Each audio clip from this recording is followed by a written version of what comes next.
how do you interpret the Second Amendment? My interpretation of the Second Amendment is that every American has the right to carry or own a firearm for protection. And if the time ever came where we would have to rise up against our government, that we could form a militia and do so. And then if the government would try and take your guns, are you allowing them? Are you turning your guns in, or what are you doing? Heck no. I mean, I personally don't own a gun just because I was not raised, but I believe that if the government tried to take away guns, especially here in the South, it would not be pretty. It would not be pretty. But that's kind of, well, I will not editorialize. Go ahead. The first I'll be asking is, how would y'all interpret the Second Amendment? Or what's y'all's interpretation of it? Specifically the right to bear arms? Right. So I believe the original intention was to form state militias, a standing state militia. Okay. I think that was part of it, and I do believe that. I mean, obviously, guns were very prevalent in society then, because you needed them for not only self-defense, but As a tool. yeah, a tool for hunting and protection and everything else. I think guns still are that,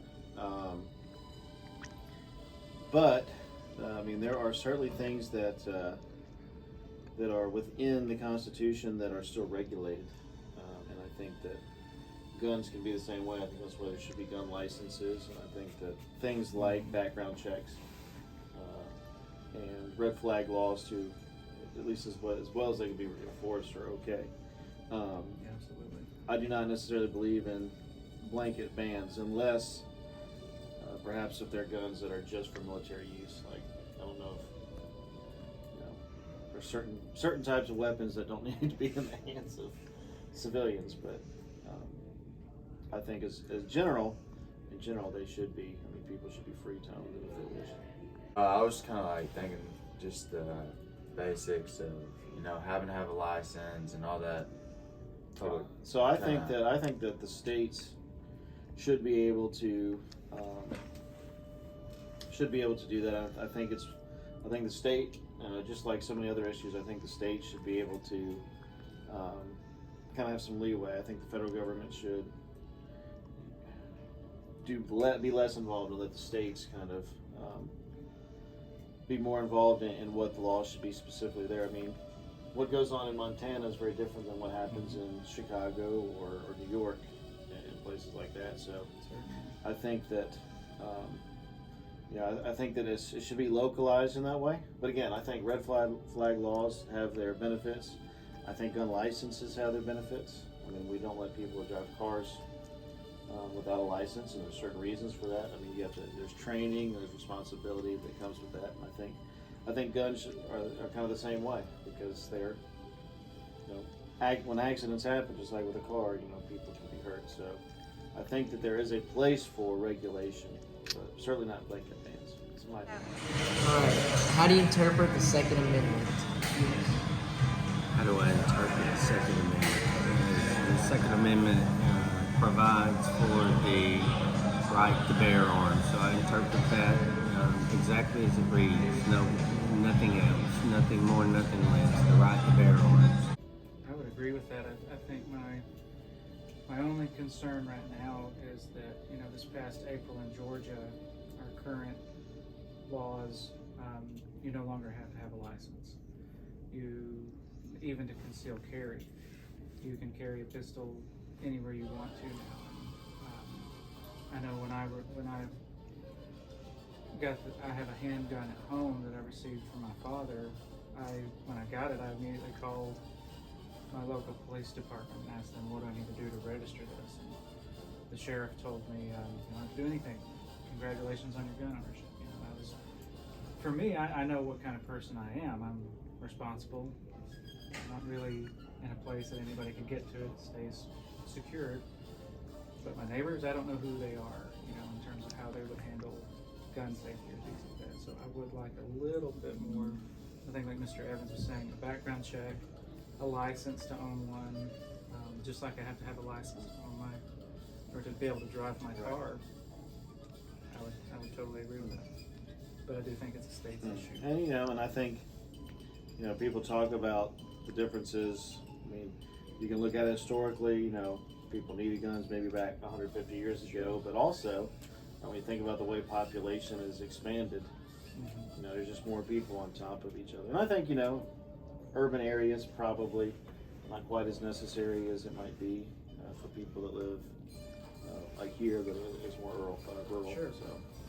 So, I really do think that, the Constitution's clear that people should have the right to own guns. This is my opinion. And, but that doesn't mean they should be regulated, that people should not be taught to use them responsibly. And I think that's, there's kind of the cultural issue around guns is such that it's almost like there's so much two sides of it. So you're either totally against guns, Right. or you're, you have to have guns everywhere, and like the Congress people that have their families all holding weapons or whatnot. It's like you can't, there's no real responsibility or at least acknowledgement of the of what you're holding. It's just kind of like either you glorify it or you vilify it. And so I think culturally we should be put into a place where we learn to understand what guns are, the purpose that they serve, both good and bad, and show respect for it rather than at least in the political opinions of both sides. Do you feel as if people are allowed to carry it? Yes, the right to bear arms. I take the Second Amendment to mean exactly what it says. You don't read anything into it, more or less. All right, one last question. So it's kind of like based on your opinion again. So if the government decides, hey, we're gonna come, we decided we were gonna, take people's guns. How are y'all gonna?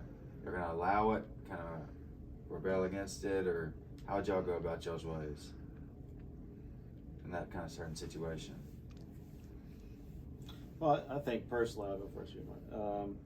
I think personally, if it was done from a federal point of view, that I would definitely be upset about it. But at the same time, I think that, as with so many issues, right, it's political, and so it should be done through the political process. We should elect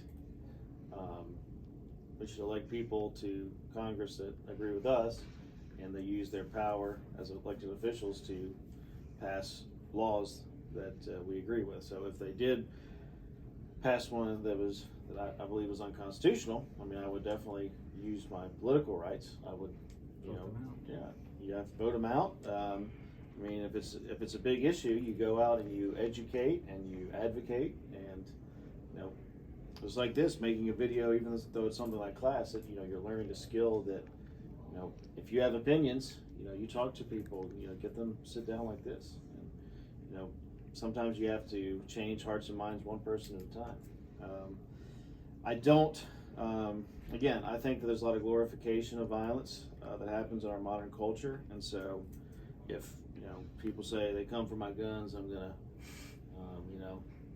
gonna take them from my cold bullet first. Yeah, right. The cold dead hands and all that kind of stuff. I don't think that serves any positive purpose. I think that we should be a civilized society, and if people disagree with us, it's our job to either get along with them or work in a loving way to change their mind. So that's my answer. That's probably not an exciting one, but that's kind of the way I feel about it.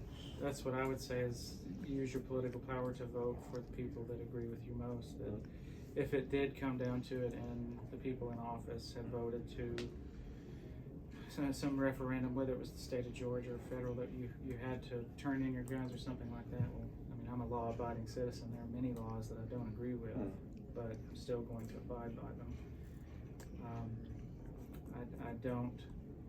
I don't think that violence or anarchy are ever an answer to political opposition. So yeah, I would probably turn mine in if it came down to that. I would not be happy about it at all, but I would not want to break the law. Or if you do kind of consider that civil disobedience, not turning them in, be ready to face the consequences. Exactly. Exactly. If you're not going to turn them in, be prepared to Right, face and- whatever penalties, Yep. prison, fines. And if that's what you believe in, do it then gladly. do it. Yeah. Then do it. Yeah. It's my stand. I mean, that's the power that we have, and I think that if you look throughout history, we're going off a tangent, but people are unjustly imprisoned a lot throughout history. So I mean, And of course, that would go back to nonviolent Yeah, protest. right. You know, of course, yeah, you don't want to turn them in, accept the punishment that comes with not turning them correct. in a nonviolent manner. Mhm. If you really want to make a statement. Awesome. That's it. That was amazing. I appreciate it. And then if the government says no more guns, like you can't have guns, are you freely giving up your guns? No, I wouldn't take them and drop them off anywhere.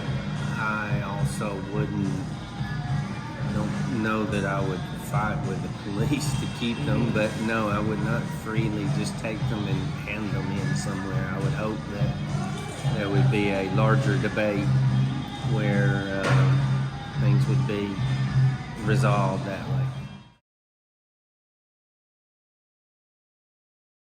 The government comes and says, no more guns. Are you giving up your guns, or are you rebelling? Like, what's your plan of action? I'm not going to start a coup. Like, this is not the South will rise against us. Like, but obviously, I would disagree with that's a little bit of too much government interference in my life. But I don't think I'm going to stand up to the United States. If they came, I'd be like, all right, whatever, dude. It's not a big fight. Or I would go into the hills and just hide forever. Maybe like Red Dawn style. Get a bunch of y'all when we go out, hide in the woods with some shotguns and take on the government. That sounds more fun. I'm going with that answer. That does sound more fun.